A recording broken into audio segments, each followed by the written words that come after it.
안녕하세요. 밥 먹을 때마다 채널을 틀어놓고 먹는 게 취미인 30대 여자입니다. 소치 검다고 밥도 검을까 라는 속담이 있잖아요. 겉만 보고 판단하지 말라는 뜻이죠. 겉만 보고 판단했다가 빛 좋은 게살구를 선택해서 낭패를 볼 수도 있고 장독만 보고 장맛 흉봤다가 역폭풍이 오기도 하니까요. 하지만 눈 달린 사람이 어떻게 겉모습으로 사람을 판단 안 할 수가 있을까요? 당장 속까지 알려면 시간도 걸리고 에너지도 소비되고 사람 보는 눈을 거저 얻는 게 아니니까요.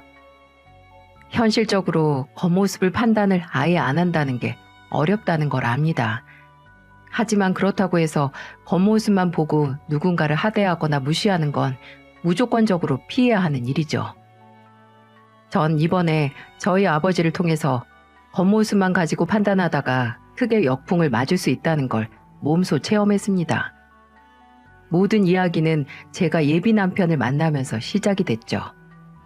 대학 졸업하고 치열한 취업 전선에 뛰어들어 젊은 날 시간 가는 줄 모르고 살았습니다. 그래서 제 나이 30이 넘으면서 남은 건 대기업 회사원 타이틀 뿐이었죠. 마땅한 취미나 애인은 조금 숨 돌릴만 해지니까 그때서야 필요해지더군요. 자연스럽게 취미와 함께 인연을 만들고 싶어서 지역 모임이라든가 등산, 자전거, 그리고 영화 동호회 등을 나가봤지만 재밌는 경험이었을 뿐 특별히 누군가를 만나지는 못했습니다. 그러다가 친구가 너와 딱 맞는 사람 소개시켜 주겠다는 말을 하는 게 아니겠어요? 저 같은 불같은 성격은 순한 남자를 만나야 한다나 뭐라나 반신반의하면서 소개 자리에 나갔죠. 그렇게 저의 예비 남편을 만났습니다. 소개시켜준 친구에게선 자세한 얘기를 못 들었는데 만나고 보니까 예비 남편은 제가 다니는 회사와 경쟁사인 대기업에 다니고 있더라고요. 아, 수연 씨, 세탁기는 저희 회사가 훨 낫죠? 길 가는 사람 자꾸 물어보면 다 그렇게 말할걸요? 그럼 냉장고는요? 냉장고는 100이면 100, 다 저희 회사 말할걸요? 그건 인정. 또 뭐가 있나? 만두. 아, 이건 당해낼 게 없다. 만두 하면 저희 회사죠. 아, 이제 식품 계열사까지 말하자고요? 기우 씨 진짜 지는 거 싫어하시네요. 서로 뭐는 우리 회사가 낫다, 그건 인정이다 얘기하면서 가까워졌네요. 예비 남편은 유머러스하고 말도 잘했지만 그렇다고 가볍지만은 않았습니다. 말하다 보면 그래도 대화에 깊이가 있는 게 착실한 사람이었어요. 그런 예비 남편과 거의 2년 가까이 알콩달콩 연애를 이어오다가 저희 둘 다 30 중반이 가까워져 오면서 결혼 이야기가 나오기 시작했어요. 그렇게 서로의 가족에게 서로를 소개시켜 주었죠. 처음으로 남편의 집에 초대를 받은 날, 여기저기 먼저 결혼한 친구들에게 가면 어떻게 행동해야 하고 이런 대화는 피하라는 조언을 받고 만반의 준비를 해서 찾아갔습니다. 서울 을지로 공구상가 쪽에서 개인 가게를 운영하는 예비 시아버지는 술을 좋아하신다고 해서 고량주를 준비해서 갔고요. 가정주부인 예비 시어머니는 평소 취미로 서예를 하신다고 하셔서 좋은 서예 용품을 선물로 사들고 갔습니다. 예비 남편과 2살 터울의 예비 아주버님은 이미 독립하셨고 예비 시누이가 본가에 있었지만 따로 선물은 준비하지 않고 다 같이 식사 후에 디저트로 먹을 에그타르트를 사갔네요. 예비 시어머님은 온화하고 자상한 분이셨어요. 예비 남편에게서 제가 해산물을 좋아한다는 걸 들으셨는지 식탁에 해물탕, 생선구이, 회 등등 넘치게 차려주셨더라고요. 이것 봐, 식탁에 죄다 수연 씨가 좋아하는 것뿐이네. 아주 바다를 그대로 떠왔어. 우리 어머니 며느리가 아주 마음에 드셨나 봐요. 너라면 마음에 안 들겠니? 선물도 세심하게 챙겨오고 저렇게 예쁘고 대기업까지 다니는 며느리인데. 수연아, 많이 먹어. 더 먹고 싶은 거 있으면 말하고. 네, 어머니 진짜 맛있어요. 오늘 괜히 치마 입고 왔나 봐요. 더 편한 옷 입고 와서 배 터지게 먹을걸. 터지게 먹어. 내 옷 빌려줄 테니까. 우리 엄마 귀에 입 걸렸네. 걸렸어. 선물 공세에 넘어갔네. 근데 언니, 저는 뭐 없어요? 뭐 나는 시부모님만큼 중요한 사람이 아니라서 선물이 없는 건가? 야, 이미소. 수연 씨가 에그타르트 사왔잖아. 밥 다 먹고 그거나 먹어. 아, 그건 다 같이 먹는 거고. 내 거 말이야, 내 거. 아가씨도 내가 좋아하는 음식 이렇게 많이 차려주면 선물 사다 줄게요. 예비 시어머니는 제가 정말 마음에 드셨는지 절 보는 내내 눈에서 꿀이 뚝뚝 떨어졌다고 나중에 예비 남편이 그러더군요. 다정한 시어머니를 만나서 다행이라는 생각이 드는 동시에 예비 시누이는 아주 건방지더라고요. 처음 얼굴 본 사이에 다짜고짜 왜 본인 선물은 없냐고 입이 부르퉁 나와 있는 게 아니겠어요? 저렇게 좋은 어머니를 안 닮고 누굴 닮았길래 저렇게 낯짝이 두껍지 했는데 식사를 마치고 다 같이 차를 마실 때 알 수 있었어요. 결혼하면 일은 그대로 다닐 거냐? 네, 아이 낳아도 일은 계속할 생각이에요. 아버지, 이 사람 스펙에 회사 그만두면 아깝죠. 남편이 못 버는 게 아니니까 하는 소리지. 남편이 잘 벌면 그냥 집에서 살림만 하면서 살아도 되는 거지. 아깝기는 뭐가 아까워. 아유, 우리 아버지 또 고리짝 시대 소리 하시네. 요즘은 달라요. 능력 있고 계속 일할 생각 있으면 하는 거죠. 기우 말이 맞죠. 힘들게 회사 들어가서 결혼한다고 그만두면 손해죠, 손해. 당신은 조용히 하고, 그럼 연봉이 얼마나 되는데? 얼마길래 아깝다고 하는 거야. 드러나 보자. 예비 시누이의 말본새는 예비 시아버지를 그대로 닮은 것 같더라고요.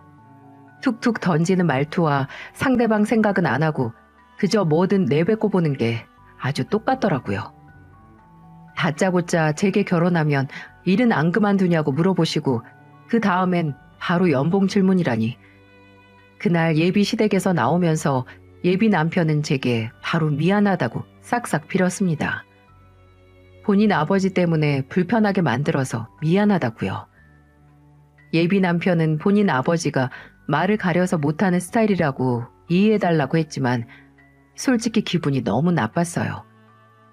이전에 예비 남편이 저희 집에 왔을 때 저희 아버지는 정말 귀한 손님 대하듯 예비 남편을 대했거든요. 조금이라도 신뢰되는 질문은 전혀 하지 않았고요.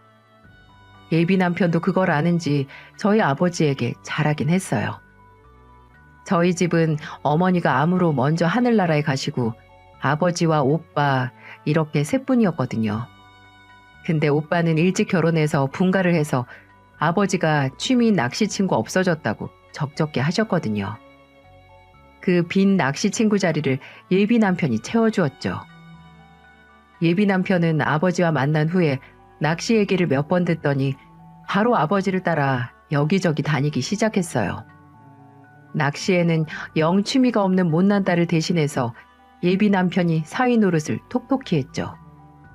저도 그런 남편에게 고마워서 예비 시아버지 때문에 불편했던 건 깨끗하게 잊기로 했어요.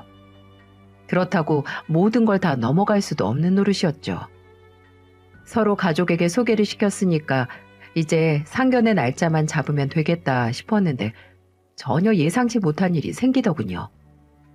며칠 전부터 예비 남편의 안색이 좋지 않더니 걱정이 있는 것 같더군요. 제가 상견례 얘기만 꺼내면 이상하게 말을 돌리는 게 어째 불안했죠. 그래서 아예 나를 잡아 대놓고 예비 남편에게 물었습니다. 기우 씨, 요즘 무슨 일 있어? 만나도 아무 말 없이 멍 때리는 게 늘었어? 고민 있어? 아니, 내가 고민은 무슨, 그냥 피곤해서 그렇지. 아니, 내가 보기엔 그냥 피곤해서 그런 게 아닌 것 같아서 그래. 혹시 나랑 결혼하기 싫어서 그래? 뭔가 아니다 싶어서 망설이는 거야? 그냥 솔직하게 말해줘. 뭐? 절대 아니야. 내가 당신이랑 결혼이 얼마나 하고 싶은데 지금도 너무 하고 싶어서 이렇게 고민하는 거고. 그게 무슨 소리야?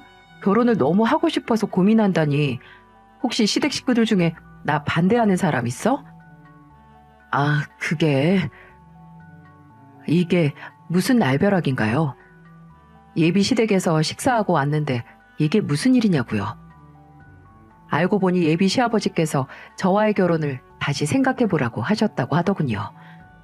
저는 저를 만나보고 마음에 안 든 건가, 혹시 결혼하고 애 낳고서도 일을 한다는 게 결혼을 반대할 정도로 마음에 안 드셨나, 이런 별별 생각이 다 들었습니다. 예비 남편은 그저 변덕이니까 조금만 더 기다려달라고, 만약에 아버지가 반대를 해도 어머니가 당신 편이니까 그냥 결혼식 올려버리면 그만이라고 하는 겁니다. 저는 당초에 이해가 안 가서 예비 남편에게 물었어요. 대체 예비 시아버지가 저를 왜 반대하는 거냐고요. 하지만 예비 남편은 그저 본인도 모르겠다고 하면서 얼버무릴 뿐이었죠. 며칠을 추궁하고 혹시나 회사 다니는 것 때문 아니냐고, 그것밖에 더 있냐라고 하니까 끝끝내 입을 열었습니다. 그리고 차라리 결혼 후 회사를 안 그만두겠다고 한 것 때문에 결혼 반대를 한 게 나을 정도로 어이가 없는 이유를 대더군요. 듣고 그냥 흘려. 수연 씨가 들어야 하겠다고 해서 말하는 거니까. 수연 씨 어머니가 수연 씨 대학생 때 암으로 돌아가셨다는 얘기를 우리 어머니한테는 말했는데 아버지한테는 따로 말씀을 안 드렸거든. 근데 수연 씨 우리 집에 왔다 간 후로 어머니한테 들으셨나 봐.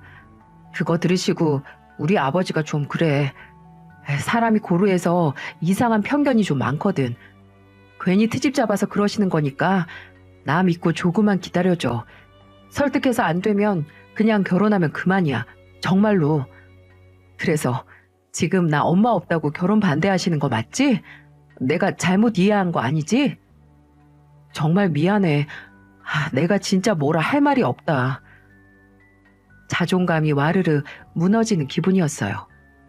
어머니가 돌아가시고 분명 외롭고 슬프긴 했지만 제가 부족하게 자랐다고 생각하진 않았거든요. 아버지에게 넘치게 사랑받으면서 자랐고 어머니가 살아생전 저에게 가르쳐 주시고 남겨주신 것도 많아서 어머니가 안 계셨다고 해서 결핍이라던가 하는 건 하나도 없었습니다. 근데 결혼할 남자 집에서 문제로 삼으니 충격적이긴 하더라고요. 분명 아직 부모님이 안 계신다고 해서 색안경 끼고 보는 사람들이 있기야 있겠죠. 뭐 새삼스러울 일도 아니고요. 근데 막상 제가 당하니까 생각이 많아졌습니다. 예비 남편은 제게 말을 전하면서도 눈치를 살피면서 주인처럼 굴었지만 제 기분은 좀처럼 회복되지 않더군요. 오히려 제가 이 결혼을 다시 생각해 봐야 하나 이런 생각까지 들었어요. 그래서 예비 남편에게 시간을 갖자고 말했죠. 예비 남편은 정말 무릎이라도 꿇은 것처럼 저를 붙잡았습니다. 이래서 말 안 하려고 했다면서 제발 본인만 믿고 기다려달라고 싹싹 빌었어요. 하지만 부당한 이유로 저를 반대하는 집안에 계속 희망을 품고 있고 싶진 않았어요. 저는 단호하게 예비 남편에게 결혼을 다시 생각해보자고 통보한 뒤 뒤돌아섰습니다. 그 후로 예비 남편은 매일같이 제 마음을 돌리기 위해 고군분투했어요. 하지만 결혼을 다시 생각해보겠다는 제 생각을 돌린 건 예비 남편이 아닌 예비 시어머니였습니다. 어느 날 모르는 번호로 전화가 와서 받았더니 예비 시어머니더군요. 시간 되면 잠시 만나서 할 얘기가 있다고 하시는데 거절할 수 없어서 일단 만났죠. 예비 남편에게 무슨 말을 들으셔서 한 소리하러 나오셨나 하는 생각에 어떻게 대처할까 싶었는데 회사 근처 카페에서 얼굴을 마주한 예비 시어머니는 제게 사과부터 하시더군요. 기우한테 얘기 들었지? 내가 미안하다. 그 양반 세상 편견 그득한 양반이라서 그래. 젊어서부터 본인 말이 법인 사람이야. 고집이 얼마나 센지. 아휴, 수연이가 듣고 얼마나 마음이 상했겠어. 어머님께서 저한테 사과할 일이 뭐가 있어요. 어머님이 반대하시는 것도 아닌데요.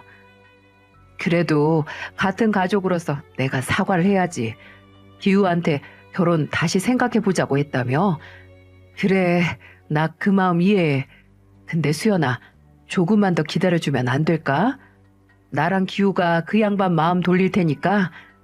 그리고 가족 중에 시아버지 하나가 반대해서 이 결혼 안 하기에는 너무 허무하지 않니? 안 그래? 저도 기우 씨 많이 좋아하고 결혼도 하고 싶지만 한 명이라도 반대하는 결혼을 해야 하나 싶어서요. 그리고 그 반대 이유가 저희 어머니가 돌아가셔서라니 정말 속상하기도 하고요. 그래, 내가 다 이해해, 수연아.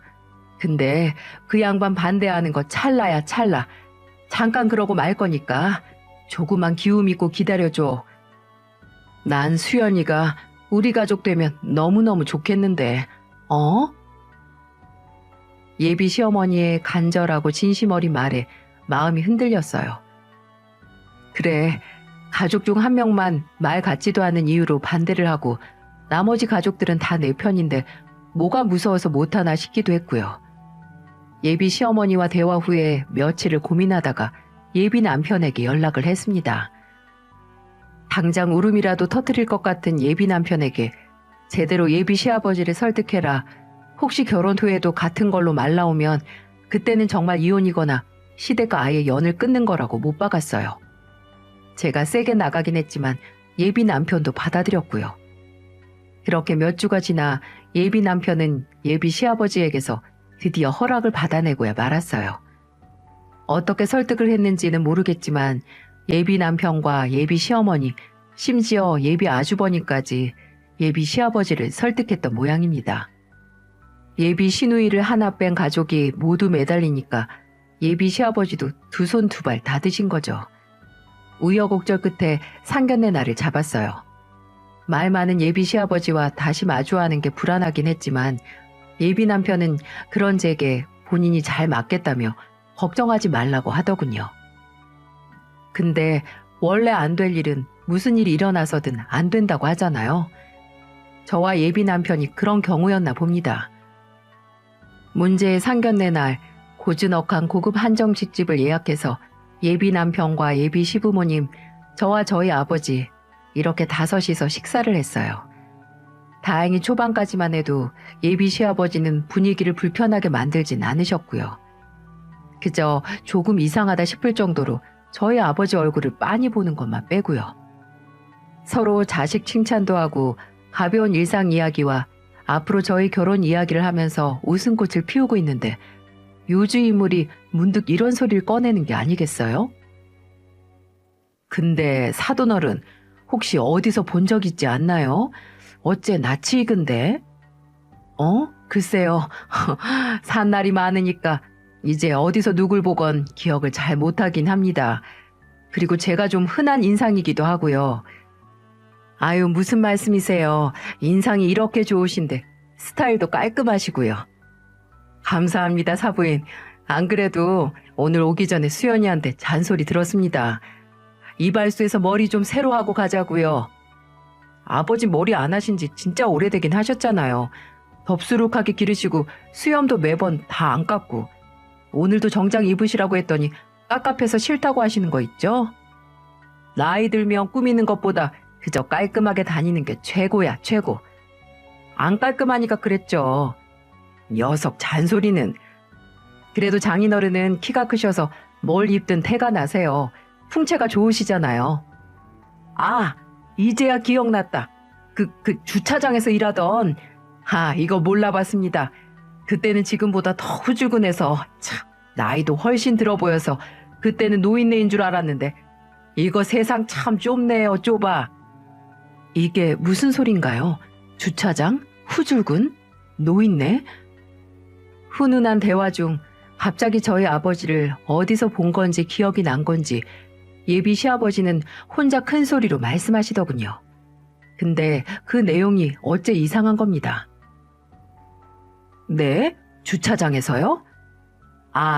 내가 저 가게 근처에서 친구놈들하고 한잔하고 가는데 한 녀석이 근처 유료 주차장에 대놨더라고요. 근데 그때 주차장 관리하던 사람이 우리 며느리 아버지일 줄은 생각도 못했습니다. 그때는 주차장 컨테이너에서 혼자 라면 잡수고 있던데 요즘 잘 챙겨 드시나요? 제가 그거 보고 영 마음이 안 좋더라고요. 자자, 여기 맛있는 거 더 드십시오. 여기요. 듣고 보니 예비 시아버지가 아버지가 일하시는 주차장에 왔었고 그때 아버지 얼굴을 기억하고 있었던 겁니다. 근데 어째 말하는 게 주차장에서 일하던 저희 아버지를 무시하는 뉘앙스더라고요. 라면 운운하면서 갑자기 상에 있는 밑반찬들을 저희 아버지 앞으로 밀기도 하고요. 예비 시아버지의 말과 행동에 제 얼굴은 점점 굳어졌지만 저희 아버지는 큰 내색하지 않고 대답하셨어요. 그때 보셨나 보네요. 전 매번 마주치는 사람이 많아서 하나하나 다 기억을 못합니다. 나이 들면 다 그렇죠. 그래도 그렇게 일하시니 참 대단하십니다. 그런 데는 한 달 일하면 얼마나 받습니까? 저도 나중에 할 일 없어지면 취미로 할 수 있겠네요. 그날 보니까 주차장이 오래되고 낡았던데 그래도 한 달에 100은 받죠? 뭔가 판단이 잘못된 것 같았어요. 예비 시아버지는 그때 그 주차장에서 마주친 사람이 저희 아버지라는 걸 기억해낸 후에 태도를 싹 바꾸더군요.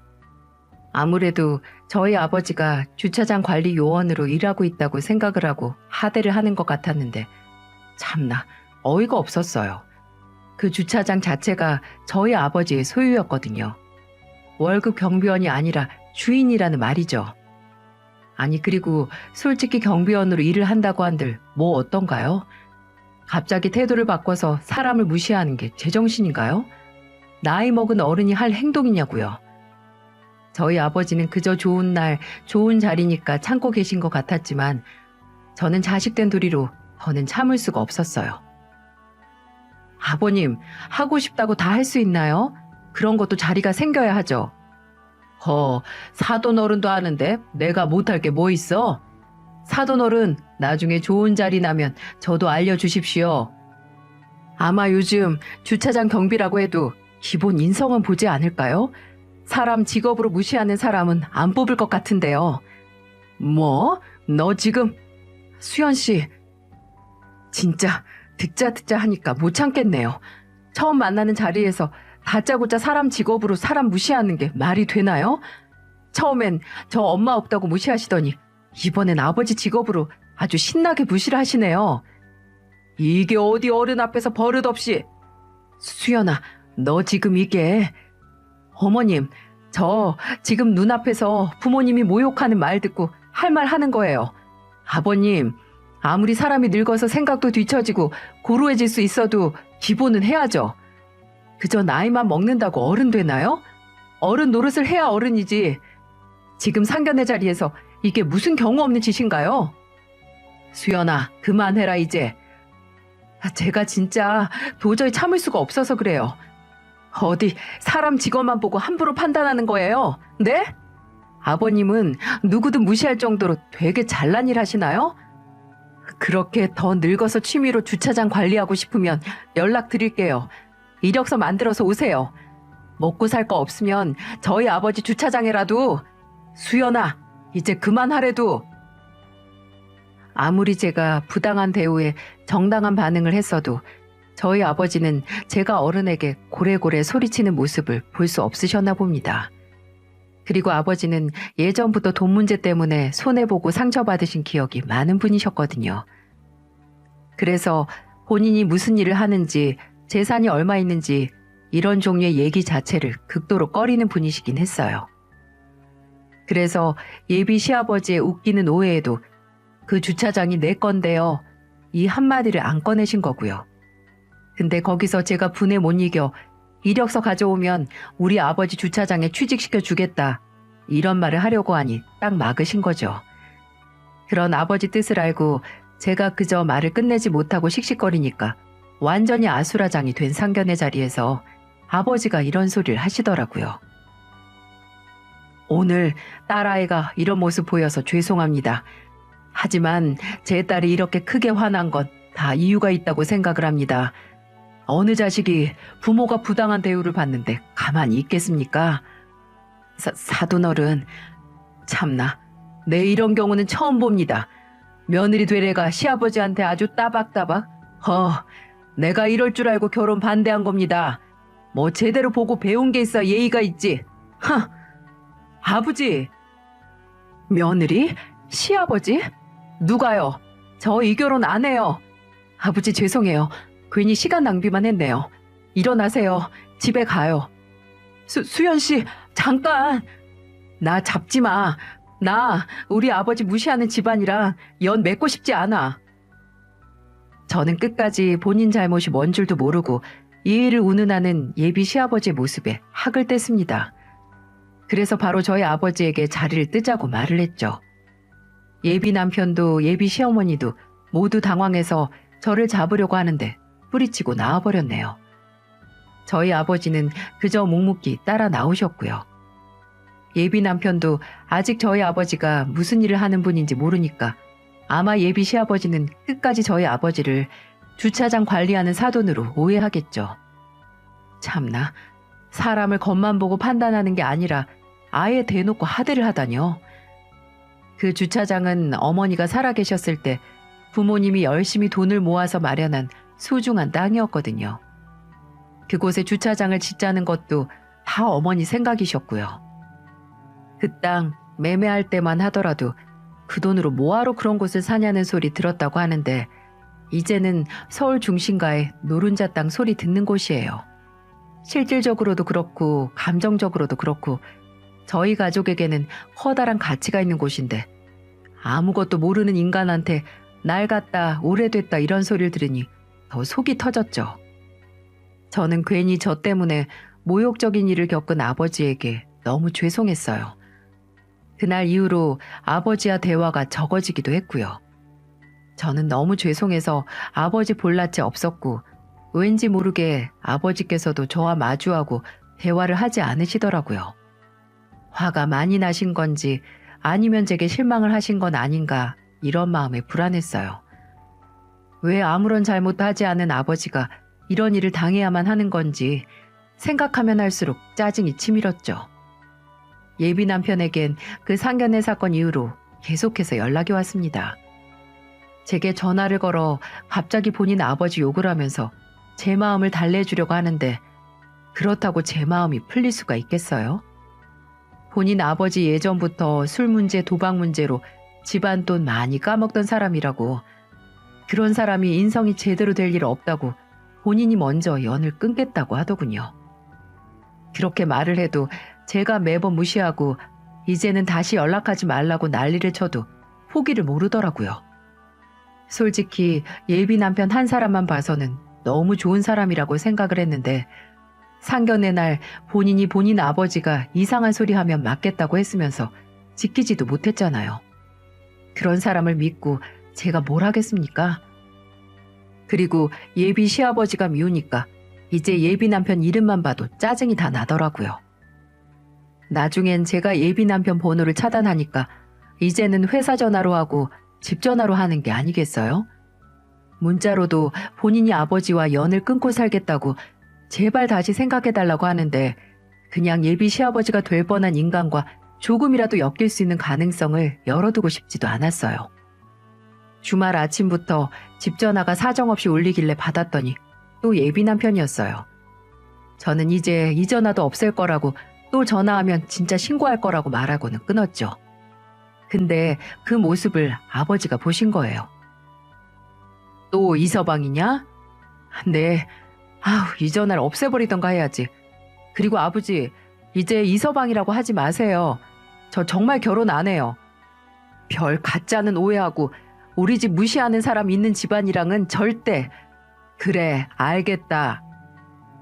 그저 알겠다고 대답하는 아버지 얼굴이 어둡더라고요.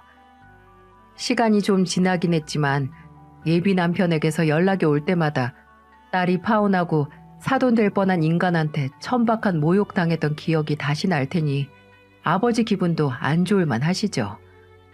제가 괜히 아버지 기분만 망친 건 아닌가, 사람 보는 눈 없다고 나한테 실망하셨나, 매번 이렇게 아버지 눈치만 보고 있었는데 어느 날 아버지가 제게 함께 외출하자고 하시는 게 아니겠어요? 일이나 낚시를 제외하고 다른 외출을 거의 잘 안 하시는 분이 무슨 일인가 싶었는데 아니 외출 준비를 마친 아버지의 모습을 보고 제 눈을 의심했네요. 중요한 자리에서도 잘 안 입으시는 쓰리피스 맞춤 양복을 쫙 빼입으신 게 아니겠어요? 아버지, 우리 어디 가요? 결혼식 가시는 거예요? 나 그냥 청바지 입었는데. 아니다, 됐어. 너는 그냥 가도 돼. 어디 가는 건데요? 말씀은 해주셔야죠. 잠자코 따라만 와. 그렇게 아버지가 잘 타지도 않던 외제차를 주차장에서 꺼내간 곳은 다름 아닌 을지로 공구 상가였어요. 그렇습니다. 예비 시아버지 가게가 있는 그곳이요. 저는 목적지를 눈치채고 바로 아버지에게 물었죠. 아버지, 여기 을지로잖아요. 혹시 지금 아버님, 아니 그 사람 가게 가는 거예요? 왜요? 내가 다 알아서 할 테니까 넌 그냥 차 안에서 기다리고 있어. 아버지, 나 진짜 결혼 안 한다니까요? 혹시 결혼 다시 생각해보라고. 아니라니까 그러네. 그냥 넌 잠자코 있어. 이 아빠가 다 알아서 할 테니까. 여러분은 지금 무슨 일이 벌어지고 있는지 아시겠어요? 저는 그때 진짜 아버지가 무슨 생각으로 양복을 차려입고 잘 타고 다니지도 않으시는 차에 절 태우고 그곳으로 향하는지 상상도 못했어요. 그렇게 예비 시아버지가 하는 가게 앞 골목에 차를 댄 아버지는 저에게 차에서 기다리라는 말만 남기고 차에서 내리셨어요. 그리고 예비 시아버지 가게 앞으로 갔죠. 골목이 좁아서 차 안에 있어도 유리로 된 가게 안이 훤히 보이고 가게 안에서 틀어놓은 TV 소리까지 다 들리더군요. 저는 아버지가 무슨 일로 이곳에 오신 건지 알아야 했기에 차에서 내려 조심스럽게 가게 앞으로 갔습니다. 그리고 문 옆에 몸을 숨기고 귀를 기울였죠. 혹시 싸움이 나려나 싶어 고개를 살짝 숙여서 가게 안을 살피니 가게에서 물건을 정리하던 예비 시아버지가 아버지를 발견하고 손님인 줄 알고 인사를 하고 있더군요. 예, 뭐 필요해서 오셨어요? 나 못 알아보겠습니까? 매번 사람이 걸친 옷만 바뀌면 알아보지 못하나 보군요. 네? 무슨 일로 왔습니까? 이렇게 차려입고 뭐 경비원이라고 무시했다고 따지러 왔습니까? 그런 거라면 돌아가시오. 할 말 없으니까. 오해는 풀어야 할 것 같아서 왔습니다. 그날 그쪽이 낡고 오래됐다고 한 주차장 바로 내 소유입니다. 뭐요? 다짜고짜 무슨 소리 하는 건지 원. 그쪽이 일하면 달에 배금 받냐고 했던 주차장이 내 소유의 땅이라는 말입니다. 이해가 갑니까? 참나. 그걸 지금 나한테 믿으라는 건지. 그럼 나도 이 건물 내 소유요. 믿거나 말거나 당신 자유입니다. 하지만 할 말이 있어서 이렇게 왔습니다. 당신같이 그저 사람이 걸친 옷과 행색으로 사람 판단하고 하는 일로 무시하는 지능이 짐승만도 못한 인간이 있는 집에 우리 수연이 절대 못 보냅니다. 그러니까 당신 아들한테 그만 포기하고 연락하지 말라고 전하세요. 알아듣겠습니까? 사내 자식이 포기할 때는 깨끗하게 포기를 해야죠. 안 그렇습니까? 뭐라고? 짐승만도 못해? 이 인간이 다짜고짜 남의 가게에 와서 실성을 했나? 실성을 한 건 당신 인성이야. 그렇게 짧은 생각을 가지고 참 오래도 살았습니다. 그저 본인보다 못났다고 생각하며 무시하고 하대하려고 혈안이 되어서 말입니다. 무슨 소리야? 내가 언제 무시하고 하대를 해? 거울을 좀 보시던가. 아주 추합니다. 본인의 부족한 인생을 남 무시하는 재미로 채우면서 살았나 본데 그러다가 이런 일도 생긴 겁니다. 좋은 사돈과 좋은 며느리 놓치고 이제 가족에게도 버려지는. 당신 아들이 당신과 연 끊을 테니 제발 결혼해달라고 우리 딸한테 그럽디다. 지금이라도 생각 똑바로 하고 사는 게 좋겠습니다. 자식한테 버림받고 싶지 않으면은요. 아니 이 양반이. 아무튼 아들에게 전하세요. 공식적으로 파혼이니까 더는 우리 딸 귀찮게 하지 말라고요. 저는 아버지의 마지막 말을 듣고 얼른 차로 돌아와 앉았습니다.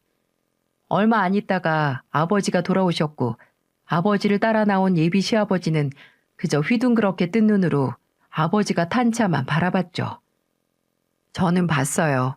그 눈으로 빠르게 우리 아버지 차 기종을 훑는 얼굴을요. 아주 금방 뒷목 잡고 쓰러질 것 같은 표정이더라고요.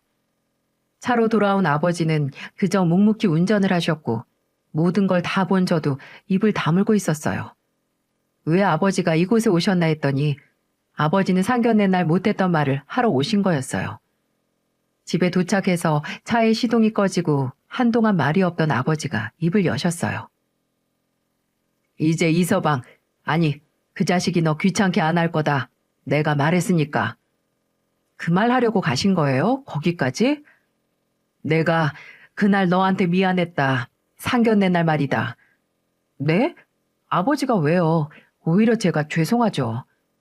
내가 그날 그렇게 말을 아끼면 안 되는 거였어. 분명 오해받고 모욕받은 건 나였지만 그만큼 너도 상처를 받았으니까 내가 널 말릴 게 아니라 거기서 더 따졌어야 했는데 그날 집으로 와서 후회 많이 했다. 답답한 내 성격 때문에 네가 상처받은 건 아닌가 해서. 아니에요, 아버지. 전 오히려 아버지가 저한테 실망하신 건 아닌가 했죠. 사람 보는 눈 없다고요. 같이 살고 나서도 상대방 속을 모르는 게 결혼이야. 그런데 그 집안 사람들까지 어떻게 알아? 그것도 결혼 전에. 제가 그냥 처음에 그 인간이 저 반대했을 때 그냥 파혼했어야 했어요. 그랬으면 아버지가 그런 모욕도 안 당하셨죠. 됐다. 이미 일어난 일 얘기해서 뭐하냐. 그냥 오늘은 내가 그날 그 인간한테 너 대신해서 시원하게 말 못한 게 미안하고 후회가 돼서 갔다 온 거야. 네가 같이 있어야 힘이 날 것 같아서 끌고 갔던 거고. 아버지, 사실 저 다 들었어요. 아까 가게에서 몰래 앞으로 가서 들었어요. 그럴 줄 알았다. 네 성격에 가만히 있을 리가 없지. 아주 엄마 쏙 빼닮아서 호기심이 넘치지. 모르는 거 없어야 직성이 풀리고.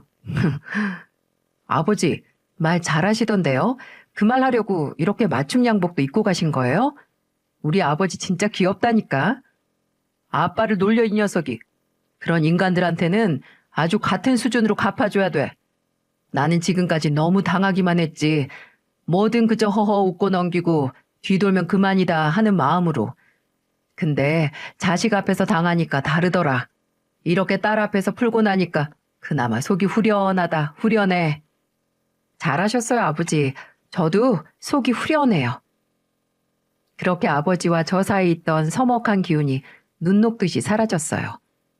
아버지는 몸 바쳐 제게 겉만 보고 판단하면 큰 화를 입을 수 있다라는 걸 보여주셨죠. 그 후로 예비 남편이 될 뻔한 사람에게서 연락은 오지 않았어요. 분명 아버지에게서 한 방 먹은 예비 시아버지가 뭐라 난리를 쳤겠죠. 처음엔 파혼했다는 사실 자체가 괜히 우울하고 주눅이 들었는데 이제 그렇지도 않네요. 오히려 이번 사건으로 아버지와 더 가까워진 것 같기도 하고요. 제가 아버지와 낚시를 다니기 시작했거든요. 처음엔 마냥 입질이 올 때까지 기다리는 게 지루하고 왜 이런 비린 물냄새를 맡아가면서 고생하나 했거든요. 근데 그냥 풍경 좋은 야외에서 아버지랑 나란히 앉아서 물고기 기다리면서 아버지랑 도란도란 이야기를 나누는 것 자체로 힐링이 되더라고요. 한 번은 아버지와 양평까지 나가서 낚시를 했었는데 그날 장난삼아 물었거든요. 아버지, 지금 주차장 터 오빠 안 주실 거면 나중에 저 주실 거예요? 안 줘, 이 녀석아. 그 땅은 나 죽으면 어려운 사람들 도울 수 있게 사회에 환원할 거야. 이건 너희 엄마 뜻이기도 하고. 넌 튼튼한 몸으로 어렵게 간 대기업에서 돈 벌고 살아. 네, 아버지. 안 그래도 아버지가 안 주실 줄 알았어요. 녀석 싱겁기는. 그럼 뭐하러 물어봐? 일단 던져보는 거죠. 던졌다가 혹시나 베어 낚을 수도 있으니까. 아버지는 돌아가신 어머니의 약속대로 나중에 주차장 땅을 좋은 일에 쓰시기로 했고 저도 아버지의 뜻을 존중하고 따르기로 했습니다. 아직도 이렇게 좋은 아버지에게 사람, 아니 집안 잘못 봐서 결혼하려고 하다가 그런 치욕을 듣게 한 죄책감이 조금 남아있네요. 앞으로 열심히 낚시 친구로 어울려드리고 효도도 하면서 갚으려고 합니다. 물론 아버지가 좋은 땅을 갖고 계시긴 하지만 그 무엇보다 저희 아버지가 대단하신 건 바로 이런 올곧음과 겸손한 때문이라고 생각을 합니다. 아버지가 무슨 일을 하셨던 어떤 직업이시던 이런 아버지의 심성은 그 누구도 무시해서는 안 되고 무시할 수도 없다고 생각을 해요. 앞으로 아버지처럼 묵직하고 진중한 사람이 되기 위해 더 노력을 해야겠습니다. 저는 아버지 말로는 엄마를 닮아 성격이 불같아서 진중함은 좀 어렵겠지만 분명 저희 아버지의 올곧음은 저도 물려받았다고 생각을 해요. 아버지 덕분에 그리고 어머니가 아버지와 함께 노력해서 남겨주신 주차장 땅 때문에 경우 없는 시댁이 있는 집안과 멀어져서 천만다행이었어요. 한동안 누군가를 만나 정착하고 싶은 생각은 싹 가셨고요. 그냥 일도 열심히 하고 저의 내실을 다지면서 아버지와 함께 살려고요. 아버지는 독립한 애가 왜 매일 본가로 찾아오냐고 하시지만 제가 가면 얼굴에 웃음이 가시지 않는 게 다 보여요. 앞으로 빛 좋은 개살구 같은 인생이 아니라 꾸러미에 든 단장처럼 겉모습보다는 내용이 더 훌륭한 삶을 살고 또 그걸 알아보는 사람을 만나야겠어요. 저의 긴 이야기를 들어주셔서 감사합니다. 모두들